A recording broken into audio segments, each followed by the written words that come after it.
गाडीला काय झालं आता? अगं गाडी पंक्चर आहे. इथे कोणी दिसतही नाहीये. तिथे एक बल्ब दिसतोय. मी बघते, तू थांब, मी आले.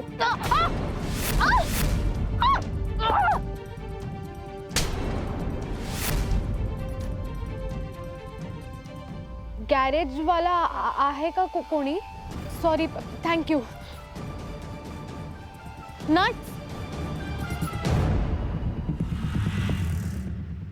थांब थांब.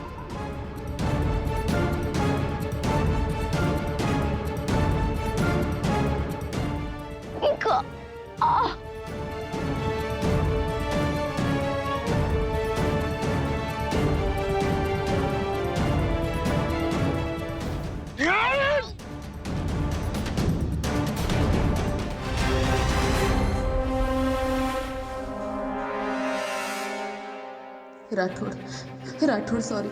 I'm so sorry, Rathod.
कुठे चालली आहेस तू? भाग्यशीला वाचू. ती बेशुद्ध आहे. ती तिच्या हॉस्पिटल मेली आहे. ती मेली आहे साहेब. मला घरी जायचं. मला आईकडे जायचं. मला जाऊ दे. मला सोडत नाही. आईकडे जाऊन काय सांगणार आहे? नताशाने भाग्यशीला मारलं म्हणून कळत नाहीये का तुला साहेब? मी सांगेन तसंच करायचंय तुला.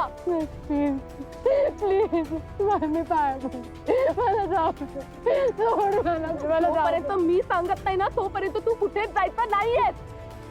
आणि ये आता माझ्या डोक्याची सटकावू नकोस. नाईलाजाने मी खून केलाय. आता अजून एक खून करायला मला भाग पाडू नकोस. कळलं? तोंड बंद ठेव. चल चल इकडून. आम्ही तुमच्या मुलीला शोधण्याचा प्रयत्न करतोय आणि करत राहू. त्यासाठी आम्हाला तुम्हाला भेटायला लागेल. वारंवार तुमची चौकशी करायला लागेल. कारण त्याशिवाय तुमच्या मुलीपर्यंत पोहोचणं आपल्याला शक्य नाही. हो की नाही? So please cooperate. आणि हे लक्षात घ्या की आमचं इंटेन्शन तुमच्या मुलीपर्यंत पोहोचण्याचंच आहे. आता त्यासाठी प्रत्येकाची पद्धत आणि मार्ग वेगळा असतो. पण आय विल मेक शुअर की इकडे सगळेजण तुमच्याशी चांगले वागतील आणि बोलतील. तुम्ही आमच्यावरचं प्रेशर जरा समजून घ्या आणि प्लीज कोऑपरेट करा. ठीक आहे? काही लागलं किंवा कळलं तर मी तुम्हाला जरूर कळवेन.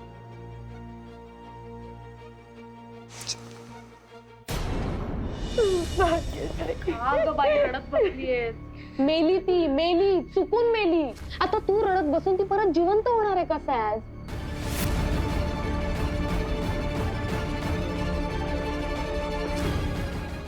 कशाला मेलेल्या माणसाचं नाव काढून रडत बसतेस? हे बघ, ती ह्या जगात राहून काहीही ग्रेट करणार नव्हती. तिच्या नशिबात मरण होतं म्हणून मेली ती.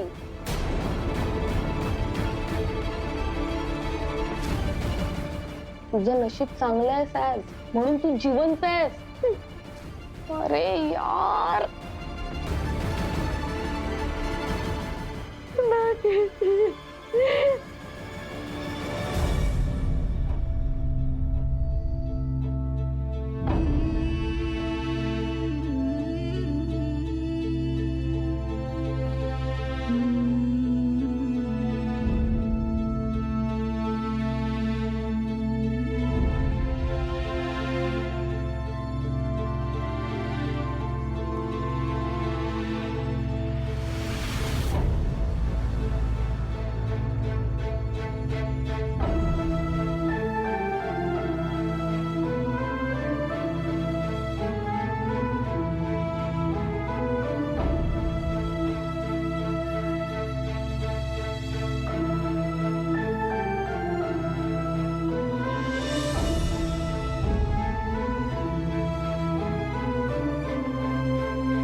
त्या भाग्यश्रीचा चेहरा सारखा डोळ्यासमोर येतोय.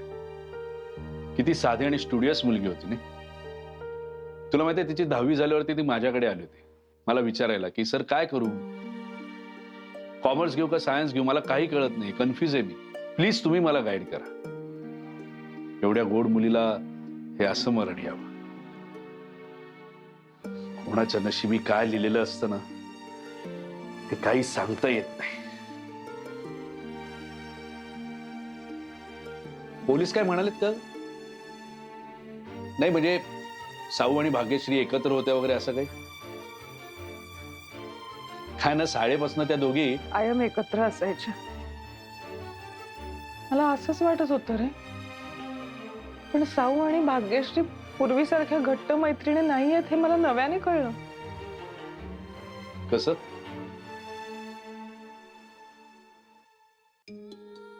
अभयने सांगितलं, साऊने त्याला सांगितलं होतं. अभयला सांगितलं, मला का नाही सांगितलं? लपवण्याचं कारण काय? म्हणजे अशा अनेक गोष्टी असतील ज्या तिने मला सांगितल्या नाहीये. मुलांच्या डोक्यात काय चाललेलं असतं ना आपल्याला काही सांगता येत नाही. म्हणजे मी माझ्या मुलीलाच ओळखत नाही का? नवरा खोटं बोलतो त्यालाही ओळखत नाही. माझं असं कोण आहे प्रसाद? माझ्याशी खरं बोलणारं जवळच असं कोण आहे? गाडी शिकली, मला सांगितलं नाही. पार्टीला गेली, मला सांगितलं नाही. अगं कारण तू ओरडशील, तिला नाही म्हणशील असं वाटलं असेल तिला. अरे पण मी आई आहे ना तिची, असं वागण्यामागे काहीतरी कारण असेल ना. पण माझ्या मुलीला तिच्या आयुष्यातल्या महत्वाच्या गोष्टी माझ्याशी शेअर कराव्याशा नाही वाटल्या. म्हणजे मी चांगली आई नाहीये. आता तू असा काही विचार करू नकोस. मुलं भरकटायला काही हे एकमेव कारण नसतं. अगं सगळ्यात महत्वाचं कारण असतं ते म्हणजे ॲडोलसंट. अगं या वाढत्या वयात मुलांवर बाहेरच्या जगाचा प्रचंड प्रभाव असतो. आई वडिलांपेक्षाही त्यांचं एक वेगळं जग असतं. पण मी आई आहे ना तिची, मला तिचं जग माहीत असायला हवं. का नसेल दाखवलं तिने तिचं जग मला? बस श्रद्धा, आता तू जे काय बोलतेस ना ते सगळं आयडियलिस्टिक सिच्युएशन झाली. मला सांग, आपण लहान होतो तेव्हा आपण पण नाही का आपल्या आई वडिलांपासून बऱ्याच गोष्टी लपवून ठेवायचो. आई वडिलांना नाही सांगायचो कारण लाज वाटायची किंवा भीती वाटायची. त्यावेळेला असं वाटायचं ना की आपली अशी काहीतरी गोष्ट आपल्यापाशी असावी, ती कोणालाच सांगू नये. अगं हे तसंच आहे, युनिव्हर्सल आहे. मी सांगू का, तुझं आणि साऊचं नातं करेक्ट एका आई मुलीसारखं आहे. सगळीकडे असतं, जगात असतं तसंच. तू उगाच असा काही विचार करत बसू नकोस. कसा विचार करू नको? या सगळ्या गोष्टींकडे बघितलं की असं वाटतं आई म्हणून मी चुकली. हे श्रद्धा, आता प्लीज तू गिल्ट ट्रिपवर जाऊ नकोस. तुझ्या अशा वागण्याने काही साऊ परत येणार नाहीये. त्यापेक्षा तू या सगळ्यातनं बाहेर ये. म्हणजे सगळं छान आहे, काहीच झालं नाही, सगळं नॉर्मल आहे, माझी साऊ इथेच आहे माझ्या बरोबर, असं म्हणत मी हसत हसत जगू का? अगं मी असं म्हणालोय का? हे बघ, माझं म्हणणं फक्त एवढंच आहे की तू अशी ना रडत बसू नकोस. जरा गंभीर राहा आणि मुळात डोकं क्लिअर ठेव. क्लिअर कसं ठेवू? साऊ हरवलीये, तिच्या मैत्रिणीचा खून झालाय आणि या सगळ्यासाठी साऊलाच कल्प्रिट धरतो. कोण? कोण असणार? भोसले? घ्या, त्यांनी सांगितलं आणि तू त्यावर विश्वास ठेवलास. अगं तो तापट आहे, तो रागाच्या भरात काही बोलून जातो. आपण काय लगेच त्यावर विश्वास ठेवायचा का? आणि हे बघ, असंही पोलीस कोणावरही विश्वास ठेवत नाही. त्यांना बायस राहून चालत नाही. काय कायद्याची एक चौकट असते ना, त्यात राहून त्यांना काम करावं लागतं, म्हणून थोडा उशीर होतो. अरे पण सर्वसामान्य माणूस म्हणून माझा पेशन्स आता संपत चाललाय. हे बघ, पण तरी आपण त्यांना थोडा वेळ तरी द्यायला हवा का नाही? किती वेळ? हे बघ माझं. ठीक आहे, ठीक आहे, तू म्हणतोयस ना, नाही रडत मी. नाही रडत. आता मला सांग, किती दिवस मी असं राहायचंय माझ्या साऊशिवाय? आता मला सांग, किती दिवस मी असं राहायचंय माझ्या साऊशिवाय? सांग ना, आहे का उत्तर? हं? सांग. नाही रडत मी, काही नाही, अगदी शांत बसून राहते. कधी मिळणार मला माझी साऊ? सांग.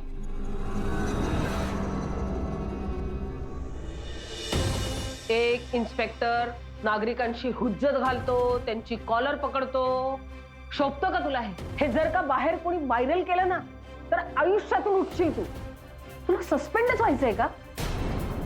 तुला जर ह्या केसवर राहायचं असेल ना तर डोकं शांत ठेवायला लागेल आणि कंट्रोल मध्ये राहायला लागेल. तुला जर असं वाटत असेल ना की तुझ्यासारखा ऑफिसर ह्या डिपार्टमेंट मध्ये होणे नाही तर माझ्याकडे बघ. मी कुठल्याही क्षणी ह्या केसवर दुसरा ऑफिसर आणू शकतो, पण मी ते करत नाहीये. नाहीच करणार मॅडम, कारण मी ही केस सॉल्व्ह करतोय. अरे मग ती शांतपणे कर ना. सतत आरडाओरड, चिडचिड, भांडण कशासाठी पाहिजे? हे बघ, हे आपलं काम आहे आणि 40 वर्ष आपण हेच काम करणार आहोत. मी कसं बसं हे प्रेस पासून लपवते, पण जर का त्या अमित कारखानीच्या आईसारखं त्या मिरजकरनी जर स्टेटमेंट दिलं ना मीडियाला तर तू गोत्यात येशीलच, पण अख्खं डिपार्टमेंट बदनाम होईल आणि मला अख्खं डिपार्टमेंट सांभाळायचंय. एक्झॅक्टली, तुम्ही डिपार्टमेंट सांभाळा, मी ही केस सांभाळतो. भोसले, तुला ना मी काय बोलते तेच कळत नाहीये. मॅडम काळजी नका करू, तो मिरजकर काय मीडिया वगैरे मध्ये नाही जाणार. ते काय बाप नंबरी, पोरगी 10 नंबरी, सगळं तेवढं बंगाल आहे. तुझं त्या मिरजकरवर काय खुन्नस आहे? आणि तो कसाही असला तरी त्याची पोरगी आपल्याला शोधायलाच लागणार आहे ना. मॅडम माझी काय खुन्नस असणार त्याच्याशी? त्याची लायकी आहे का मी खुन्नस ठेवावी? मॅडम काय ना, काही माणसं अशी असतात बघा की बघता क्षणी डोक्यात जातात. ते तसा आहे तो मिरजकर. ट्रस्ट मी, तुम्ही एकदाच भेटलात, अजून 1-2 वेळा भेटा, तुमच्याही डोक्यात तुम्ही तर शिव्या द्याल मॅम. तेवढीच कामं नाहीयेत मला. आणि तू सुद्धा ना असल्या फडतूस गोष्टींच्या मागे लागून स्वतःचा वेळ वाया घालवू नकोस, कळलं का? आतापर्यंत 3 मर्डर झाले. अमित कारखानीस, तो पत्रकार आणि तो कोण राठोड, 3 नाही पोचले 4. आणि ती भाग्यश्री पण आहे ना. आणि तुझ्याच म्हणण्यानुसार 2 मुली मिसिंग आहेत आणि आपल्याकडे कशाचीही लीड नाही आतापर्यंत. ही बातमी जर मीडियापर्यंत गेली ना तर आपल्या घरात घुसतील ते. कळतंय का तुला? इथे एकतर अख्ख्या डिपार्टमेंटची जबाबदारी माझ्यावर.